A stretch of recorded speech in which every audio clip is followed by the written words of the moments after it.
அனைவருக்கும் வணக்கங்க. இந்த கிரக தசை பலன்கள் நான் சொல்ல போகிறேங்க. அந்த கிரகங்களுடைய எந்த எத்தனை கிரகங்களின் தசா காலங்களை நான் சொல்ல போகிறேங்க. சூரியன் 6 வருடங்கள் இருக்குங்க ஒரு ஜாதகருக்கு. சந்திர தசா 10 வருடங்கள் இருக்குங்க. செவ்வாய் 7 வருடங்கள் இருக்குங்க. புதன் 17 வருடங்கள் இருக்குங்க. குரு 16 வருடங்கள் இருக்கும். சுக்கிரன் 20 வருடங்கள் இருக்கும். சனி 19 வருடங்கள் இருக்கும். ராகு 18 வருடங்கள் இருக்குங்க. கேது 7 வருடங்கள் இருக்கும். மொத்த மனிதருடைய ஆயுள் காலங்கள் 120ன்னு கணிச்சிருக்காங்க. இதை எல்லாம் கூட்டினீங்கன்னா 120 வருடங்கள் வருங்க. இப்போ காட்டுற பாருங்க.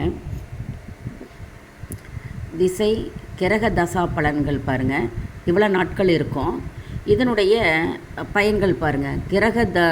தசா கால கிரக தோஷங்களுக்கு உண்டான நைவேத்திய பொருள் வச்சுருக்குறேங்க. இது அந்த தசா காலங்களுக்கு கிரக தோஷங்களை நம்மளுக்கு குறைக்குங்க. நன்றி, வணக்கங்க.